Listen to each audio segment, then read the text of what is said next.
Righty. This was unplanned. I tried to do a live stream earlier this week on Tuesday, and Rumble Studio was just crapping out on me left, right, and sideways. I had to go sign up for StreamYard, yada yada yada, and see if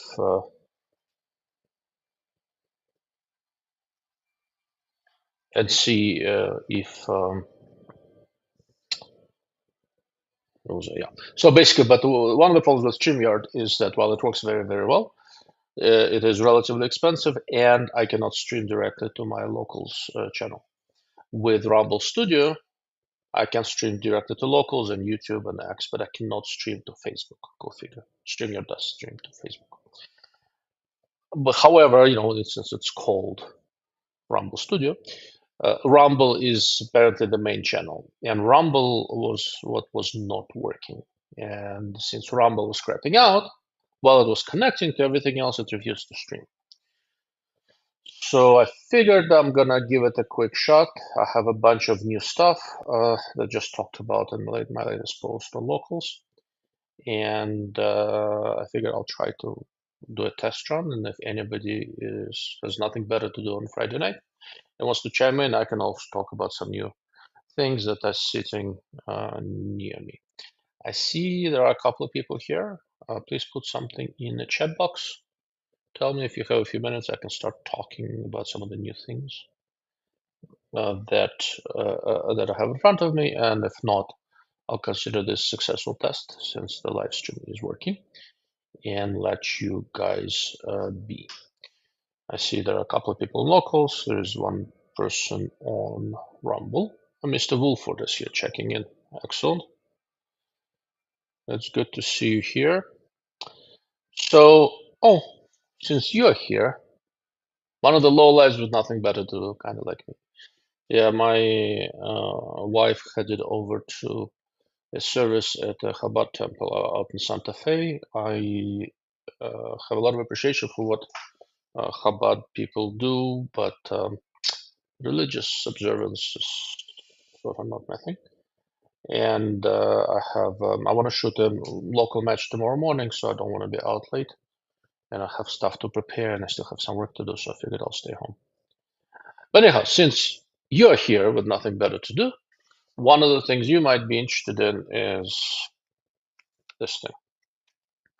So this is the new PLXC from Primary Arms. It's a 1 to 8 by 24. And this has this reticle that they call RGB, right? It says on this. This thing is stupid bright. Let me see if I can. It's pretty easy to get behind, so I wonder if I can. There we go. It's kind of difficult to align, but you get the idea. That's on 1 power, maximum illumination. A camera does not render it as bright as it really is. This thing is stupid bright. And when I go to 1 power, one power, level 1, which is the least bright, it looks like it will probably not bang up my night vision at all. Let me see if I can. There you go.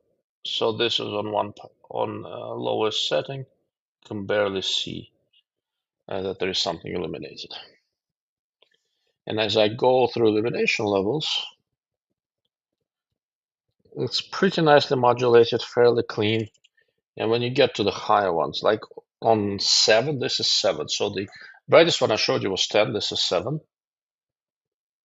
Let me see. 7 will probably work pretty damn well on a relatively bright day. Okay. 10 is just ridiculous.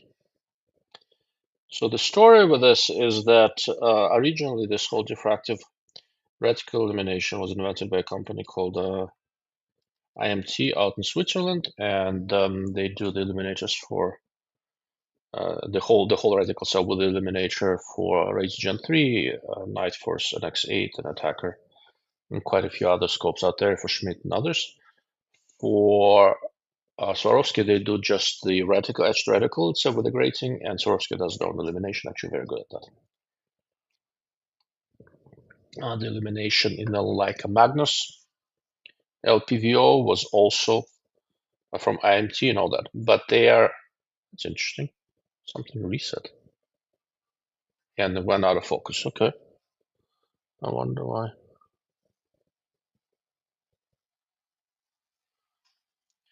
Yeah, so the reticle does look cleaner. One of the things, like, why can't I get this thing focused? There I go. That's reasonably focused. That's reasonably focused. Um, the reticle looks quite a bit cleaner. Illumination is kind of a big deal, right? So you do go really fast. So one of the things I don't like about ACSS reticles is that Mr. Rikham is here working good. Excellent. Yeah, it's working well, which I'm pretty happy with. Anyhow, so this new reticle, the way they did it, I don't think I can line it up well enough on 8 power for you guys to see, but I can try. Actually, I got a little bit there.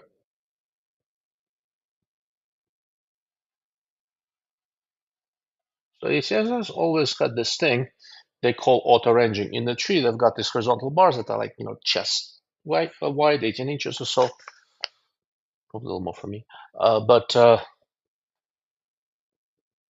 And then you kind of can have rough hold over them. But then they have these vertical ranging bars on the sides, on the left and the right of the center of the reticle, and they kind of got a little too happy with them. Sometimes the number of bars there was just freaking excessive. Okay. And with this one, what they did, because it has this diffractive super bright reticle illumination, they were able to get rid of the large horseshoe. So what he did, there is a tiny little aiming chevron. I'm not crazy about chevron, but it works okay. Then there is a small horseshoe around it that's also illuminated. I'm not sure what the size of it is. They never tell you the size of anything. So I just got the scope. I'll put it up in the column 8 and I'll actually measure what the sizes of everything is. But it's probably like a 2 milliradian horseshoe or something like that in that general ballpark, I think. So let me see. Yeah, it's probably in the 2 milliradian range. And the reason why I say that is that on the right and left of the horseshoe, he's got his lead dots. And Dimitri really likes the lead dots. And they do have pretty decent utility. And the lead dots that he is yeah, yeah. I'm with you. Like the small for this theoretic, I don't think chevron is necessary, but they like it. It's okay. It works. But anyhow, so what he does, he's got these 3, 6, and 9 mile per hour lead points, and he also had them in the meters version on the previous PLX theoretical. And they are probably like around 1.8, 1.75, 3.5, and 4.25 milliradians, something like that. So, and then he starts that whole ranging business 6 milliradian away from center. So the center remains relatively open and relatively visible. Hey, Michael, you're here. I can see and hear your grumpy self perfectly well. Hello from another grumpy person down in New Zealand. I'm not that grumpy, just cynical and sarcastic. But for once, I'm doing this when you are actually awake. Let's see, what time is it in New Zealand? It's got to be morning, right? Like early morning. I'm not sure. So I figured I'll try I'll do a test stream, and if anybody is here, we can talk about some of the new stuff I'm going to be looking at, since I have a bunch of different things here to look at. So let's see, time in New Zealand. Now I'm curious. Time in New Zealand now. My son really wants to, my kids generally really want to go to New Zealand with. Okay, so in New Zealand right now, it's middle of the day, 12:15 p.m. So plus 12. Yeah, that makes sense. It's plus 10 for Japan. And we keep on planning a visit. 12:14 p.m. Actual sun outside. That's nice. So we keep on trying to plan a visit. Never quite happens, but one of these days I will make it out. I will make it out to New Zealand. I've heard it's beautiful. I'm sort of outdoorsy by nature, so I like. I like the idea of going to New Zealand. It's a little bit out of our way. People drive on the wrong side of the road, but I know a few people there. It wouldn't hurt to visit. One of these days. One of these days. But let's see. There we go. So for those of you who are just joining in, originally I was going to do just a test to see if the live stream, if my streamer Rumble Studio is working. And while I'm here, I'm also kind of making plans. I'm going to be home for a couple of weeks. I'm going to run some tests on things. And the first one is this new version of Primary Arms, PLX Compact 128 by 24. And this one has the day bright grating illuminated reticle that is very, very bright. It's very, very good. So one of the things with grating-based reticles that you see oftentimes, depending on how they size it and all that and how well they're executed, when you get behind the scope, let's see, let's go on something fairly bright. This is 8, that's nuclear bright. In this lighting, let's do 7. And I'm gonna go, let's say, true power. There you go. So nice and bright, too bright for these conditions. It's evening here. So one of the things that happens with grating-based reticles, I don't know, so I'm gonna point at the camera so you can see how much, next to the camera, so you can see how much my face moves. So like this, I can still see it. And the very edge of the eye box, the reticle starts fading a little bit. And what fading means is that it's still illuminated, but it's not as nuclear. So there is certain directionality to when you illuminate a reticle with a grating. Because of that, some of the executions I've seen, the illumination looked very uneven because like you moved your head a little bit and it would start kind of getting more bright, less bright, and all that sort of jazz. And usually that happens when they try to illuminate too large of a region in the center of the reticle. Thankfully, Primary Arms decided not to get too adventurous with this one. The spot they illuminated was relatively smaller in the center, and the illumination consistency of the reticle is very good. I can pick up a tiny little bit of fading at the very, very edge of the eye box when I'm just about to lose the image completely. So that's pretty good. Mr. Brandt, how's the durability of this line of optics? Do the turrets rotate smoothly? So I've had my hands of the low power variables of the 1 to 8s. I've had my hands, including this one, on 4. And they've been pretty flawless, I'll be honest with you, and I have not been kind to them. Now, it's not quite enough to do any sort of statistical analysis, but they are pretty good. They do have now, they announced 2 of the higher power ones, the 2.5 to 20 and the 4.5 to 36, I think, something like that. And but with those, I've only seen the prototypes. So the prototypes, the turrets were very good. On these, the turret's actually very good. There's no zero stop on these. It's just like a low profile white turret, but the clicks are really good. And what they do, they ship this with an additional optional turret. Instead of a cover turret, you can leave one exposed, but there is no zero stop, which is unfortunate. But the clicks are very good, and tracking has been consistent. I did check that. Oh, I didn't check on this scope since I just received it. I checked on the 3 other ones that I've had a chance to test quite thoroughly. The big thing with this guy is that it's about the same weight as an NX8, maybe slightly, maybe a smidge lighter, but it's about the same. And it's about 0.7 of an inch longer. It costs about the same as an NX8, and optically it walks all over it. So the whole shtick with this PLXC, when they first started with it, was saying that what they're trying to do is get basically attacker performance in an NX8 size package. I think they pretty much succeeded. It is a legitimately nice optic. What was holding it back a little bit for the front focal plane version was that the illumination was not quite as bright. And now with this one, the illumination is seriously bright.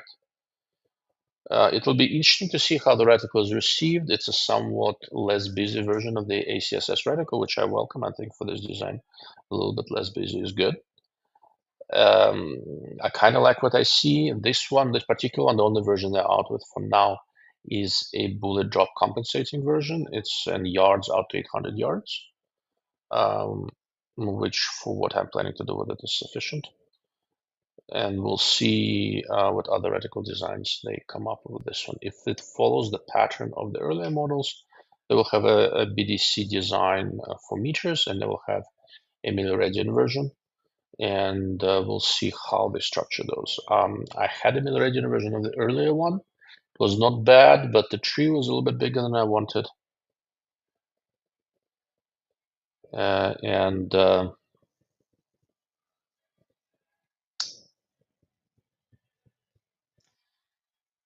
the problem with the tree they did was a little bit too much. You could kind of get lost in it. A more moderate tree, like what's done with the Razor Gen 3 reticle or with the Attacker reticle, would probably work better, but we'll see. For now, again, from what I'm seeing, it's quite nice.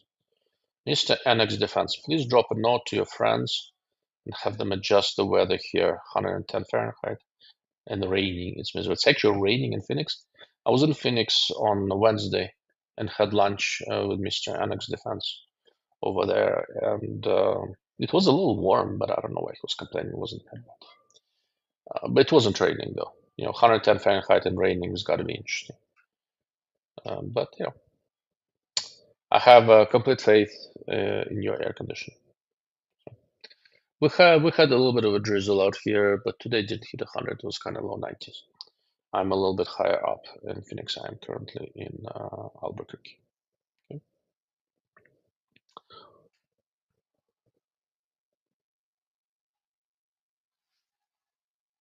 Wilford, I'll do when you finish the thumbscrews with the Steiner mount.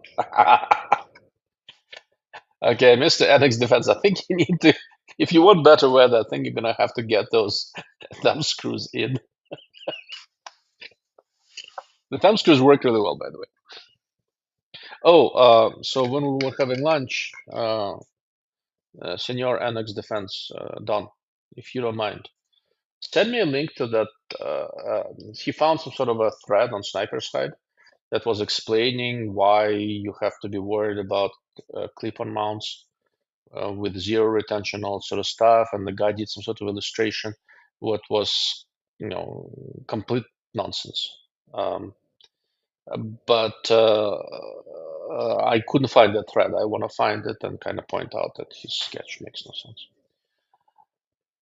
Wolford, as a Native American, I have this power. All right, finally. Okay.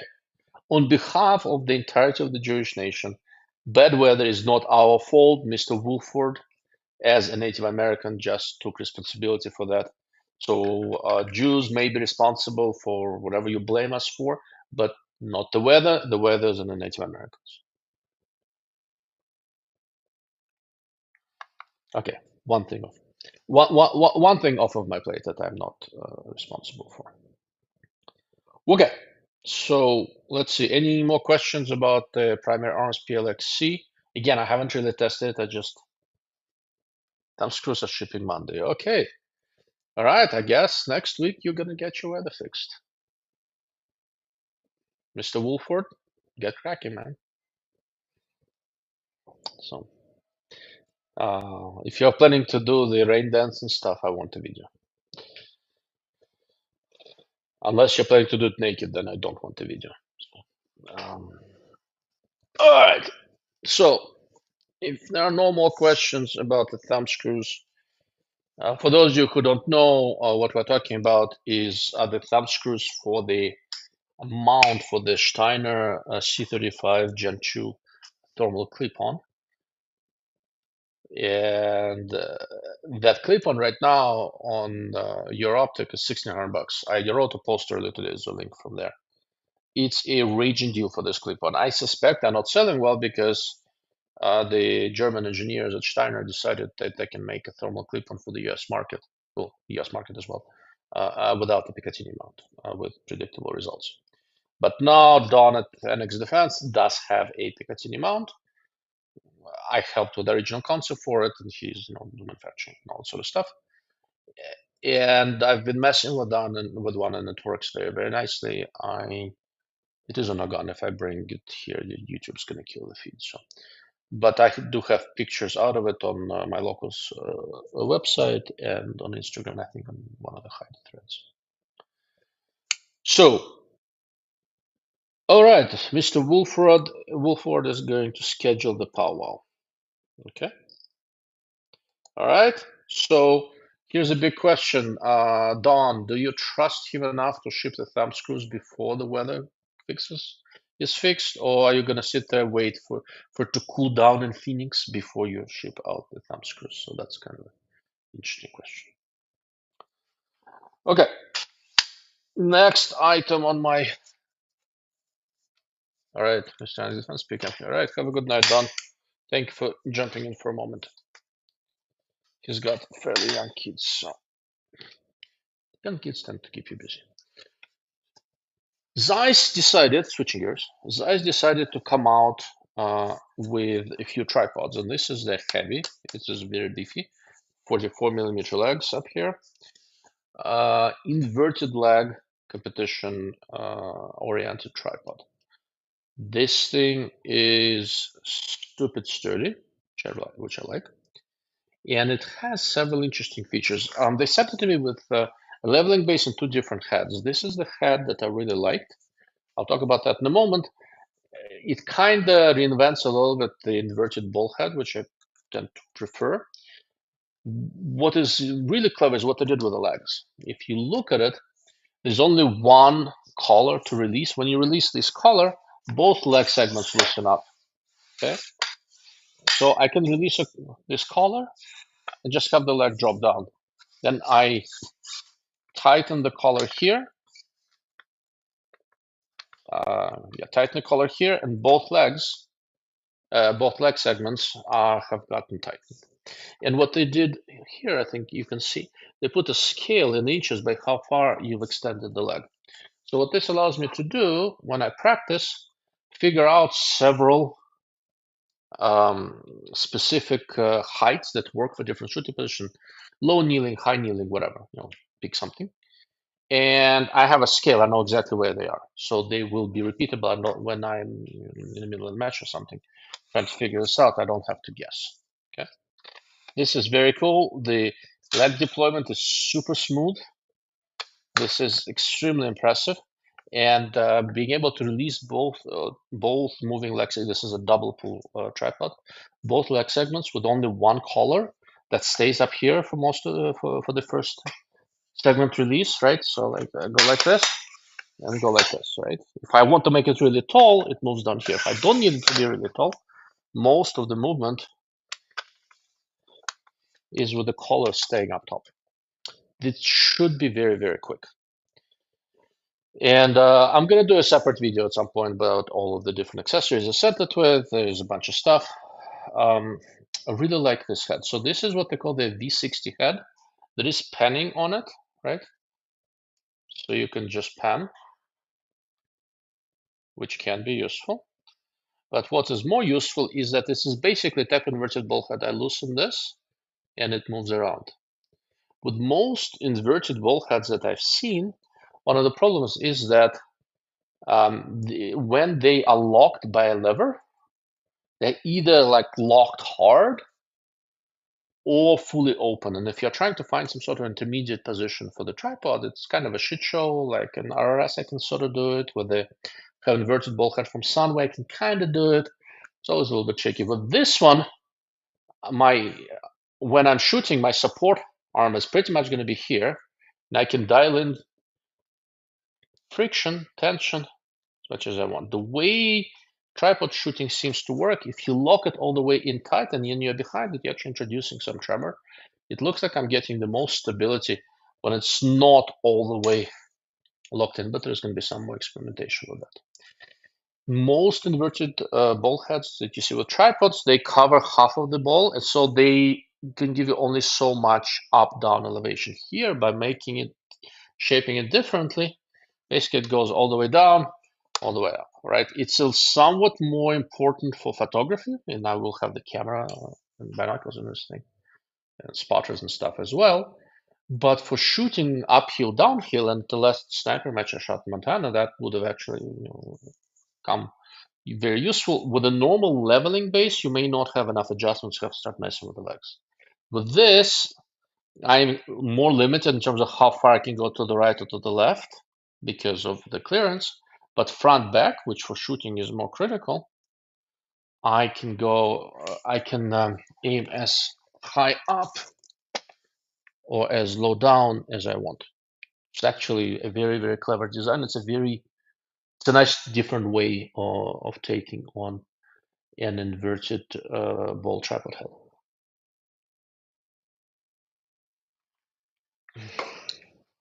What was I? Okay. All the other accessories I have for it are elsewhere in the garage. But and the catch is, I think what they sent me is a relatively standard kit, but I'm not 100% sure. They may have just wanted me to see additional accessories. They have a couple of different new binocular adapters. One that attaches to the bipod that has an Arca foot and all that. Another one is similar to the one I've seen from Sunway a little bit. Again, attaches directly to Arca and it just clamps over everything. I actually like these things because I often use them for rifle scopes. If I just want to do some observation with a scope, I will clamp the eyepiece, and this works just as well for binoculars as it does for scopes. And for some of the observation I do, or for the binocular, if I don't have a Picatinny rail for the tripod or something like that, well, this is what I use. So I'm kind of happy to see this thing. I've got one of these from Sunway here. So it's in a kit with one of my tripods, and this is going to stay with this one. That is a surprisingly useful thing. Other stuff I got that I just an hour ago fished out of the mail, I went to check my mail, is a bunch of bipods from UTG. I sort of started talking to the guys from UTG earlier this year because I saw the Integrix scopes, and the Integrix scopes to me looked like a serious step up in terms of what they're looking to. The Leapers started out as relatively unexciting Chinese scope brand. The gentleman who started it, he's I think originally from Taiwan, and at some point he moved to the United States and started his business with optics. So I've met him. I think he goes by David. Interesting guy. I think he was a police officer in Taiwan. Somebody told me that, but I have not verified that. But anyhow, so the very first rifle scope I ever got was a cheap ass $80 lever scope that probably fell apart. And that's what sort of started my whole journey with rifle scopes. I kind of took it apart, didn't look like it was anything interesting. I went online asking questions, got all sorts of bullshit as answers, and decided to dig into it. Fast forward 25 plus years, and here we are. But anyhow, what I saw with Leapers over the years, consistently stuff was getting better and better, right? So first with the mounts, there are these UTG Pro rings. Turns out it's well, not 100% sure, but with mounts, at least anything they call UTG Pro appears to be made in the United States. And they have a pretty good size facility out in Michigan. And I'm guessing, they're finding places to machine these things, maybe also in Michigan, I don't know where. But it says made in US. And those UTG Pro rings are actually quite good. I have a few sets and they work. They work well, they're made in US. Everything is dehorned. Design is reasonable at like 50, $60, which is not bad for decent rings. It's not area for 19 rings. They don't have all the quirks, etc. But as for basic, fundamental sound rings, they work very, very nicely. And because of this whole competition stuff that I've been doing, I've been looking quite carefully at tripods and bipods, stuff like that. And with bipods, I shoot primarily with the MDT's triple pool Skypod. I love it. I'm not going to change. That's going to stay on the gun I use for matches.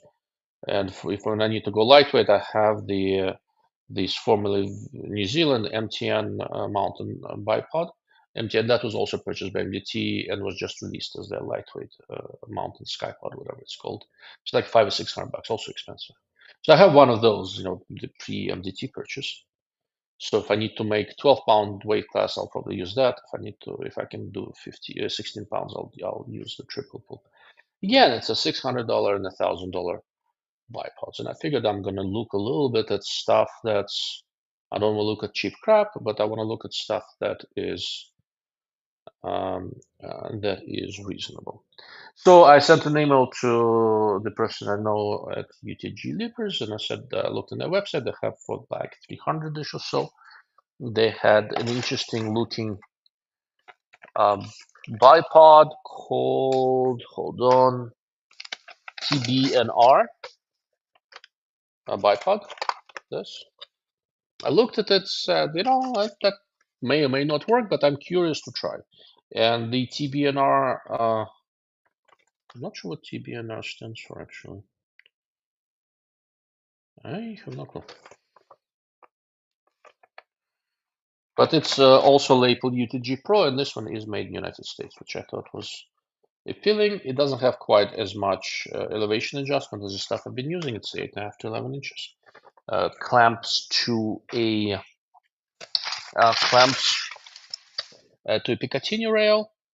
But I was curious. I asked them to send me one if they have a loaner demo or something, and then I just pulled the box out of the mail with 4 different tripods, covering sort of the gamut of what they use. Not every tripod they make, but stuff from relatively inexpensive to what is on the higher end of things for them. So this one is the TB&R. In terms of build quality, it's actually pretty nice. It has a fairly clever leg extension thing. You rotate it, pull it out to where you need, and rotate it back, and it locks in place. And the way it locks in place, there are on your machine notches here that lock it in place. It's not going anywhere.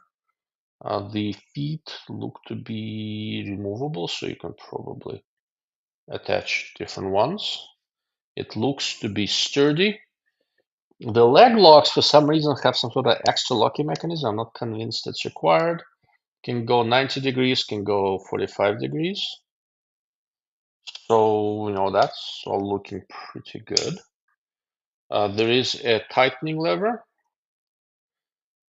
So when it's tightened, so there's 360 degree panning, and there is a little bit of cant. Historically, I'm not 100% convinced I care too much. All right, Mr. Brandt is heading out. Also kid issues. Yeah, everybody has kid issues. Like I said, guys, this was unplanned. I appreciate you sticking by. I'll just talk a little bit about bipods, and then I'll bid you good night and go eat dinner. I'm on the verge of weight loss here. We don't want that. But Brandt, thank you for stopping by. What was that? Yeah. So I'm not sure I care too much about the panning feature. You can think about it in a couple of different ways. But one way is that from a recoil control standpoint, you probably don't want to be panning too much. But it does give you the capability. But that can be locked away. So I don't know. The part that I may or may not like, I'll need to play with it and see, is that there's only one locking lever. So panning and canting are locked by the same lever. So when you unlock it, you might introduce some motion you were not planning on. Okay, we shall see how that goes. So that's, I think, on their website is just under $300. So it's not a cheap not a cheap bipod, but it is made in US, and it actually looks to be made pretty well. I'll shoot with it a little bit. I'll go figure out what to put it on and see how it stacks up. Another high end for them bipod that they sent me is something they call the Goliath. And this thing has a pretty freaking wide stance. They're saying it's rated up to a 50 BMG. Again, machining looks very good. This one is made in China, according to the box. Also, there is cant and pan. Now here they're controlled by 2 separate levers, which I like. So this controls one of them. Yeah, so there is a little bit of a cant and a little bit of a fan. Not 360 degrees, just like 20, 30 degrees left and right, which may not be a bad thing. But so the leg locks are done well, and when deployed, this should be very sturdy. It's a very wide stance, so the rifle sits right here. And because of this wide saddle, this should be very, very sturdy. Bipod, the feet come out. Not a ton, but that's actually not too bad. Like, that's very workable, I think. Okay, so you need to forcibly extend it, and when you want to retract it, it retracts by itself. Not bad at all. And so you can go, okay, and it is a 45-degree position. Not bad. Again, the machining quality of the anodizing. I'm looking at all the edges are dehorned. There's nothing sharp, nothing that's going to cut you. It is a well-made bipod. How much I like the design is an open question. The way the Picatinny clamp looks, this might actually accept different clamps. I'll need to talk to them and see if they have any other clamps this might work with, or other companies that might work. Looks very similar to the ARMS 17S mount, so it might accept other clamps. I wouldn't mind trying this with a Arca clamp of some sort. So we'll see. Very cool. Mr. Michael Guerin. Thank you. GNBR bipod looks interesting so far. I have not seen anything that I would prefer over my 30-year-old Harris. You know, there is something to be said about that. Harris bipod's been around for a long time. The basic design works. I think I like Harris somewhere back there, or one of the many clones in it. It works just fine. But for most purposes, right? For PRS, for example, you don't need, at least I don't think you need, for most situations, you don't need a particularly unusual bipod, but we've had a couple of, the local match, for example, we had a couple of stations they're shooting for the side of the hill, where one leg needs to be at a normal height, one leg needs to be really extended. The Harris and all those would not be enough, right? So for stations like this, you oftentimes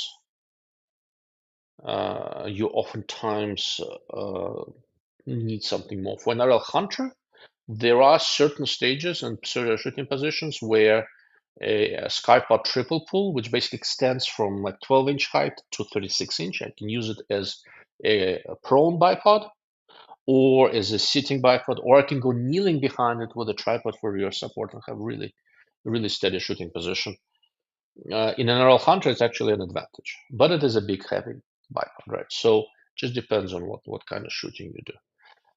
I kind of like the idea of companies innovating and coming up with new stuff because, well, that's how we get better stuff. Wolford, which company is this? I found panning useful in several areas. My Harris couldn't work. What's the workaround when bracing off like a window, thin wall without panning? So I don't do bracing off of a window or a thin wall a whole lot. My Skypod does have a surface I can use for bracing against stuff, and I have another thing on the other side so I can brace off something else. But generally speaking, the bipod I was talking about that is doing this 360-degree panning is this guy. The company is UTG, same company as Leapers, and the bipod is called TBNR, and it has panning. It's not the same as Iron Elite, which you can point left, right, etc. So if you're going to try to brace off of a ton of different things, Iron Elite actually works very nicely. But if you need to just pan this way, this looks to be pretty nicely done. So these two bipods that they sent me, so this is the one I was originally very curious about, called TBNR. And this is a big one for the heavy recoiling stuff, presumably, for buttress type of things, called the Goliath. They both look to be made out of metal. They're beefy, they're not light. I'm not sure if they say, but it looks to be, most of it looks to be steel to me. So this, oh, there we go. Steel ball bearings, hard coat anodized. So it's aluminum. So it's steel and aluminum. 60, 61, and 70, 75, depending on what's what. The hardware is all steel, and it's type 3 class 2 anodized for the aluminum. Proudly designed and made in the United States. That actually it's looking quite promising. It would be interesting to see if it's possible to. I'll try to convince them to make a clamp that can do both Picatinny and Arca, but Arca is really more for match guys. Everybody else is doing Picatinny just fine, honestly. It wouldn't be hard to just go Picatinny. That's not really a major thing.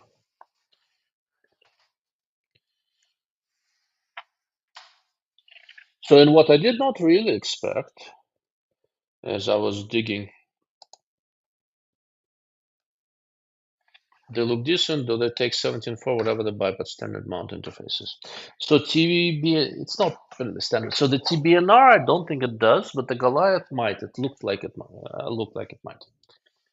But again, it comes with a Picatinny clamp, and that's workable in the majority of situations. So then the next thing I fished out of the box was one of the cheaper bipods, and I asked them. They basically said, "Yeah, I will just take a look." Okay, I'll be happy to take a look. I have a lot of guns, so it's easy for me to test bipods. I go shoot, I test the bipod. This one is called Recon. Let's should be able to read the Recon 360 TL bipod. Again, all metal, machining is pretty good. A couple of sharper edges. It's not as nicely dehorned as the other two, but I think this one is under $100. Also Picatinny clamp, legs lock. They go 90 degrees, they go 45 degrees. It's a little bit stiff, but I think it'll wear in with use. I just pulled it out of the box. So there's this lock where you press on it. We'll see how that holds up. And to extend the leg, there is a locking mechanism, and you press and pull. So nothing is spring loaded. You just press and pull. So that's about the height you can do with it. It is a little bit stiff. Oh, okay. So you can just pull. So you need to press this thing to collapse it. To extend it, you can just pull. Okay, I actually like that. That usually works better. Height is decent. Okay.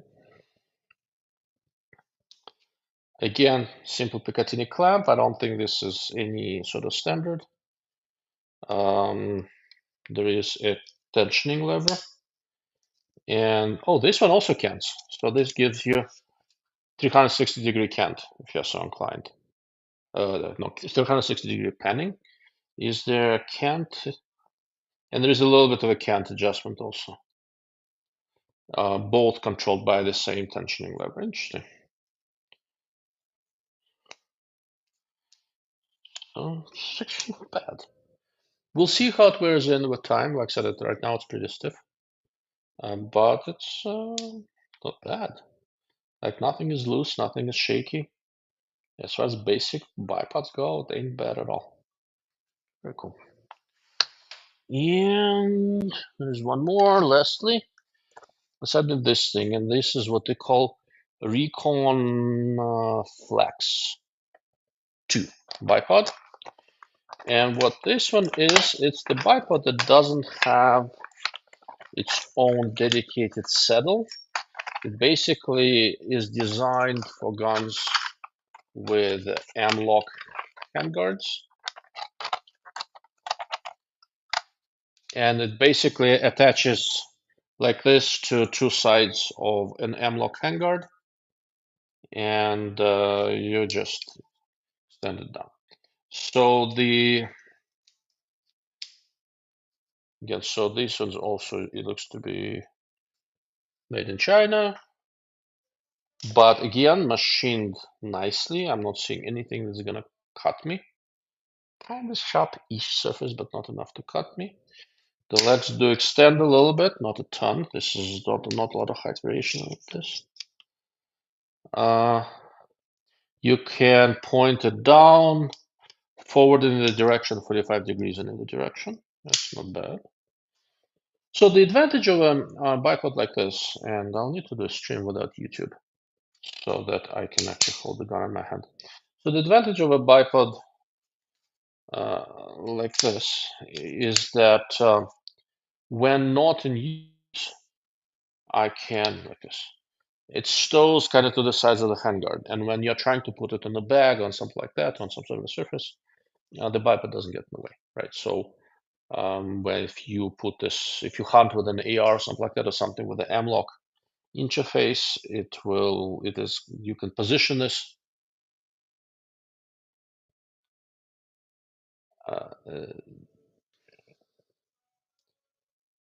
it will, I think it should catch on stuff a little bit less. I have very little mileage with bipods like this. I'm gonna put it on an AR of some sort and go and experiment. So we'll see. Okay, it's an interesting question. What do you think the biggest appeal of Atlas PSR is? How do I trying to figure out how to answer that question the right way? The simple truth is I don't know. So I have a couple of Atlas bipods and they work reasonably well,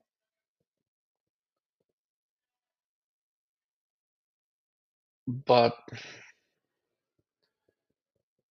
as I use different bipods designs for practice and matches and hunting, etc., I'm not super excited about Atlas. It's not a bad bipod. There's nothing super wrong with it. The way they did the tensioning with the knob instead of the lever is not super convenient, especially if weather changes, that thing freezes a little bit. Don from NX Defense, who was here earlier, he actually makes a lever that goes onto that tensioning knob on the Atlas bipod and helps it tremendously. In my opinion, it actually makes a big difference. Short of that, I'm really not a big fan. Um, Compared to the SkyPods and stuff, it's not super expensive. The height range is not crazy. It's like 8 to 11 inches. All of these bipods that I was just showing you have, I think they have a little bit, even a little bit more of a height range. And I don't know. Is the gun towards Minnesotanus here? Happy Friday to you, sir. But anyhow, going back about Atlas, it's a perfectly reasonable bipod per se, but I don't know if back then I got a couple, got a good deal, and everybody was using them. They were the hot shit and stuff. I somewhat preferred it to the Harris because on some shooting positions, I know having a 45-degree angle helps me a little bit. But overall, like it doesn't offer anything especially unusual to me that I'd necessarily want for that amount of cash. But on the other hand, it's not as expensive as the SkyPods and stuff. So if you are going to be shooting matches, I think the SkyPod is the best I've seen yet. If you want some crazy versatility and you're okay with some weight, I think the Iron Elite bipod is very good. If you start going, if you want an ultralight, the MTN Gear is excellent. But all of those are expensive. They are in the $500 to $1,000 range. I think Iron Elite is more. No, not anymore. It's under a grand. And as you get to 300-ish price range, I was very curious what you can get. That's why I asked the guys at UTG to send me one, and they sent me 4 different ones. So as I work through them, it remains to be seen. But I have an atlas, and the real big question in my mind, where is it? Right. So this is the UTG's US made TBNR bipod. The big question is my mind: is it better than an atlas or not? So the leg lock might be a little bit easier to use, but I don't know. They added this weird locking feature. I don't know what it does for me. I think the way the leg extends, I actually like more on this one than on the Atlas. I don't know. It's a good question, and you're right. But this comes with a lever, which I prefer to the Atlas node. But the big question really is that for $300, is Atlas the choice, or is this better in some way? I don't know. It's hard to say. So let's see. Yeah, I think the Atlas is good, but could certainly be better. I'm with you. The big question is, $300 is actually a good amount of money for a bipod, and $1,000 for my SkyPod triple pull is a ridiculous amount of money. But competition guys dump if they think it's gonna save them just a little bit of time on a stage. They yeah they dump a lot of money into this. I see a lot of triple pulls, double pulls, very expensive bipods out at matches. But it remains to be seen. Again, it's not for everyone. $300 is a lot of money for a bipod, but that's a level of pain that quite a few gun owners can relatively easily tolerate. So, gun talk to Minnesota. UTG overbore was interesting for ALR. I used it for a couple of years. Overbore is an interesting geometry. The overbore bipod I have is from GRS, and I like that one quite a lot. I've played with UTG overbore in the past. Actually, that was a very decent bipod. But they just sent me this one. This is the new thing called the Goliath with very wide stance.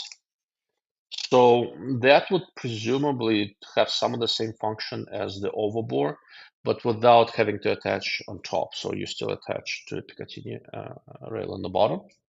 And it's a very wide stance, very well machined. It looks like it's going to be quite sturdy. I just fished all this stuff out of my mail. So I'm gonna, when we're done here, I'm gonna go eat dinner and then go see what guns I can put all this on and see and see how they all stack up. Oh, by the way, Andrew, gun to Minnesota is Andrew. Uh, Zeiss introduced a new tripod, excuse me. Super impressive. Unless it doesn't survive the contact with the dust and sand in New Mexico deserts, then I don't see why it wouldn't. It looks to be extremely well made. I think I'm going to switch to it. Really nice tripod. So very impressive.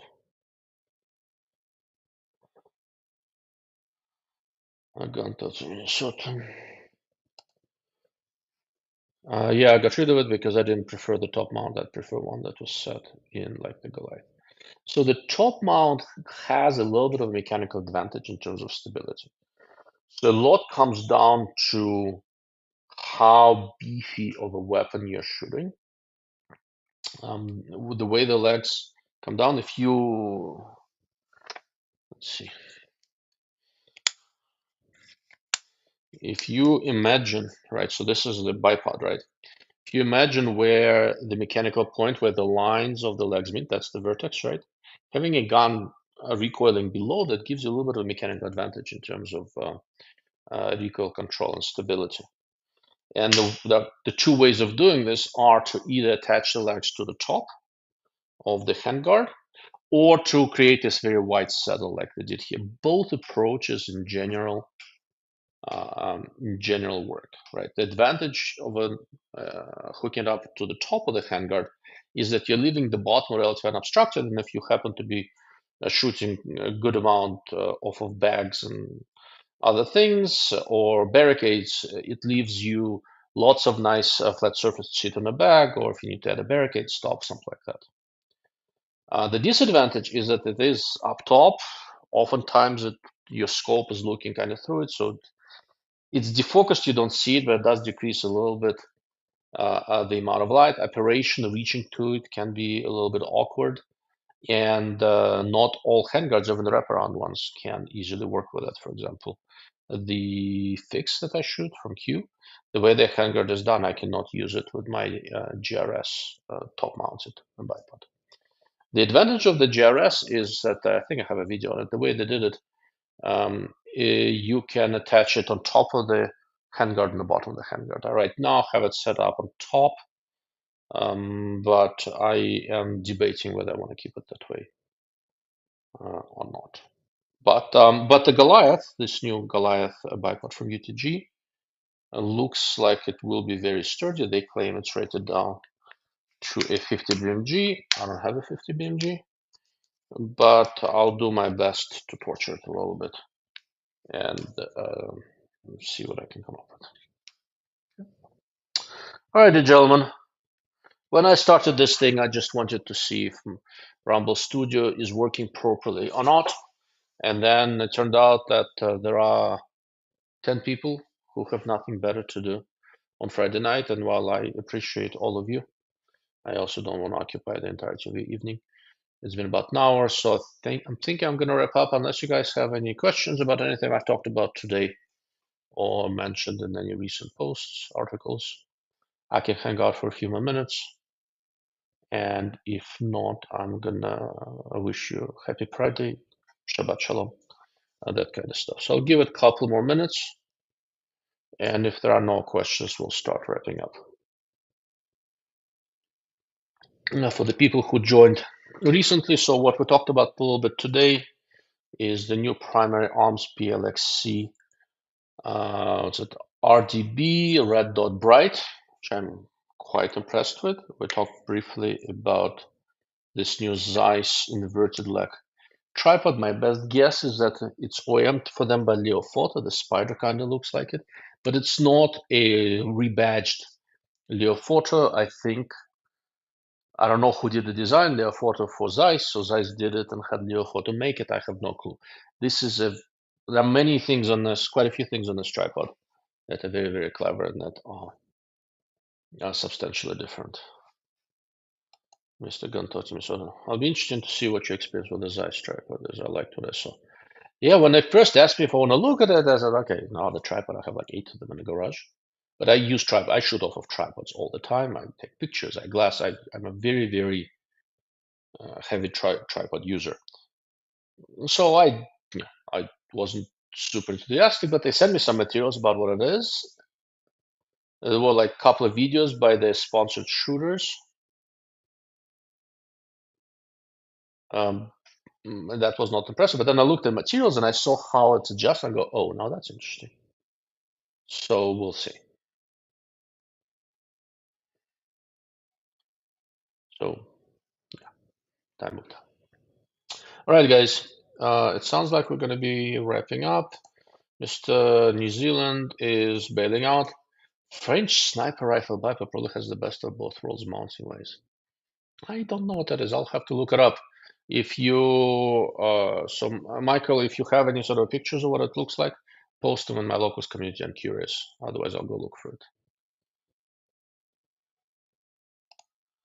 Stay on targets. Any chance UTG is going to come out with a pro version in MES of their cantilever mounts? I don't know. So I haven't never really. I've always ignored them for 20 something years. I only started paying attention when they started doing these Integrix scopes, which look good. And that may have been a mistake. It looks like they've been quietly getting better and better every year while I was not paying attention. But where they were getting better was not only with optics, it was also with the machine stuff. Like the bipods that I'm looking at, even inexpensive ones, just looking at them, pretty decent, right? So with the mounts, I don't know. I'll ask them. I'll make a suggestion. Doesn't hurt to make a suggestion. I'll make unsolicited suggestions all the time. We'll see. Mr. Wolford, guess I'll play with the C35 some more. Surprised which scopes felt better with it. Mostly big AFOV scopes. The X8 was kind of terrible. That's interesting. So of all the scopes I've tried behind the the C35, the one that worked the best is actually a Steiner H6XI 2 to 12 by 42. And that does have a pretty big apparent field of view, 24 degrees or so. Generally with thermals, because you're looking at an image, wide apparent field of view scopes will work, comparatively speaking, a little bit better. The FOV matching will work out a little bit nicer, but you won't know until you try. I do plan to try it also with some prismatics. We'll see how that goes. Mr. Gunto to Minnesota is bailing out. Have a happy Friday, Andrew. Thank you for chiming in. One of these days, you're going to come visit with me again. And I am going to wrap up as well. Thank you, gentlemen, for sticking with me for this impromptu quick live stream. If there are any questions about anything I mentioned, please put it in the comment, and I'll try to address it as quickly as I can. Thank you all. Shabbat shalom, and have a good day.